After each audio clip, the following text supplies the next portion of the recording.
And you are watching Success Point. आज फिर मैं लेकर के आई हूँ आपके लिए एक छोटा सा टॉपिक, बट इम्पोर्टेंट है एग्जाम के लिए। छोटे टॉपिक होते हैं बट इम्पोर्टेंट होते हैं एग्जाम के लिए। यही छोटे छोटे टॉपिक जो है हमें क्या दिलाते हैं, सक्सेस दिलाते हैं एग्जाम में। ठीक है, it apostrophe S and it's देखने में और बोलने में दोनों ही जो है सेम लग रहे हैं, प्रोनाउंस करने में बिल्कुल सेम है इट्स कमेंट्स, लेकिन जो इनका मीनिंग है वो बिल्कुल डिफरेंस से बिल्कुल अपोजिट है।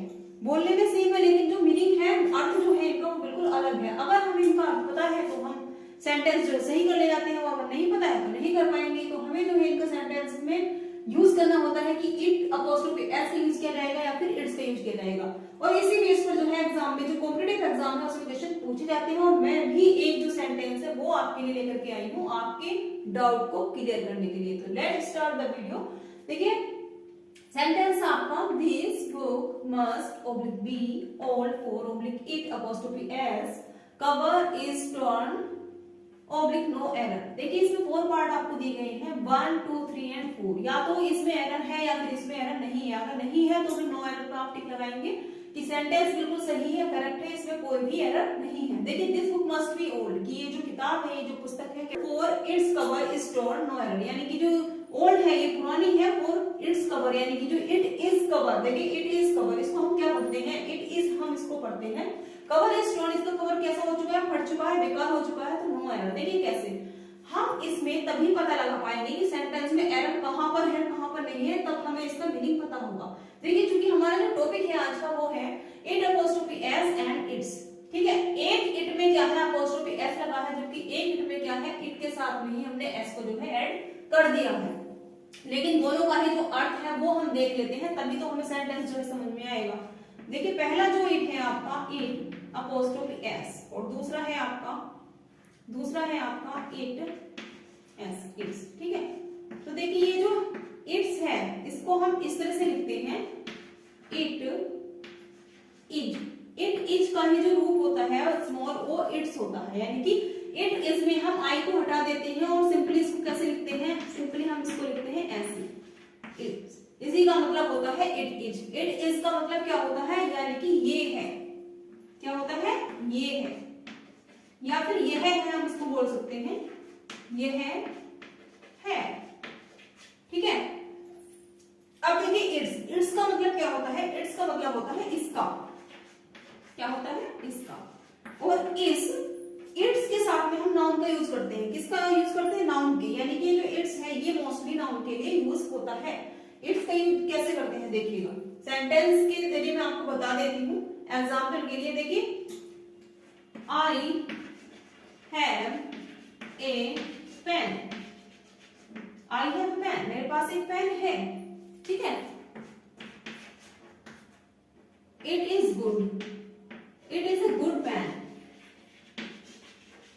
It is a good pen. अब देखिए I have a pen, it is a good pen. अब जो लास्ट का सेंटेंस है वो है आपका इट्स कलर इज ब्लैक। ठीक है, देखिए ये आपके एग्जाम्पल है, हम इट्स को डिफाइन कर रहे हैं। आई हैव ए पेन, मेरे पास एक पेन है। It is a good pen, ये कैसा पेन है, ये है, कैसा पेन है, ये गुड पेन, एक अच्छा पेन है। It is a good pen, it is आया है, यानी कि इस वाले इट की बात हो रही है। इट अपोस्ट्रोफी एस का मतलब ही इट इज होता है। It is a good pen, यह एक अच्छा पेन है, यह है यानी कि ये है या फिर यह है। ठीक है, इट इज का मतलब क्या हुआ, यह है। अब जो हमने सेंटेंस लिखा है थर्ड वाला, इट्स कलर इज ब्लैक। देखिए इट्स यानी कि इसका, इट्स का मतलब किससे है यहाँ, इसका, इसका किसका, किसके लिए ये इट्स यूज हुआ है, ये इट्स यूज हुआ है ब्लैक पेन के लिए, किसके लिए, पेन के लिए। देखिए इट्स कलर इज ब्लैक, इसका इट्स कलर यानी कि किसका कलर, किसका कलर यानी कि पेन का कलर। तो इट्स में जो है पेन आ गया है, इट्स कलर यानी कि इसका जो कलर है वो कैसा है, ब्लैक है। तो आप समझ सकते हैं कि इट इज का मतलब होता है, इट अपोस्ट्रोफी एस का मतलब होता है इट इज, यानी कि ये है या फिर ये है, जबकि इट्स का मतलब होता है इसका। ठीक है, आई हैव ए पेन, मेरे पास एक पेन है। It is a good pen, ये एक अच्छा पेन है। इट्स कलर इज ब्लैक, यानी कि इसका जो कलर है वो कैसा है, ब्लैक है। तो हमें जो ये छोटे छोटे पॉइंट्स होते हैं जो एग्जाम में पूछे जाते हैं उन पर भी हमें कवर अप करके रखना है। और जो हमारा सेंटेंस था this book must be old कि यहाँ पर इस सेंटेंस में एरर हमें कहाँ पर किस पार्ट में देखने के लिए मिलती है। तो हमारी जो एरर है वो होगी यहाँ पर इट्स के लिए, क्योंकि ये जो इट्स है इसका यूज हम कैसे करते हैं, इसका जो मीनिंग होता है वो होता है इट इज। क्या होता है? It is. और अगर हम यहाँ पर इट इज करते हैं, it is cover is stone, फिर से स्टोन, इट इज नहीं होगा, यह है कवर इज स्टोन। ये टोटली गलत जो है आपका सेंटेंस हो जाएगा, रॉन्ग सेंटेंस आपका बनेगा। तो यहाँ पर जो है इट इज ना करके क्या आएगा? इट्स। क्या आएगा?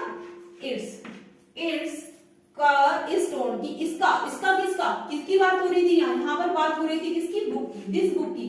तो ये जो है इट्स कवर इज टर्न का मतलब है जो बुक है उसका जो कवर है वो कैसा हो चुका है? टर्न हो चुका है, फटा हुआ हो चुका है, खराब हो चुका है। आई होप आपको ये जो पॉइंट है बिल्कुल अच्छे से समझ में आ रहे होंगे, आपके डाउट क्लियर हो रहे होंगे, और जो मीनिंग है इसके डिफरेंस है वो भी आपको समझ में आ रहे होंगे। तो मेरे चैनल को कर दीजिएगा सब्सक्राइब और मेरी वीडियो को कर दीजिएगा share. Thank for watching this video.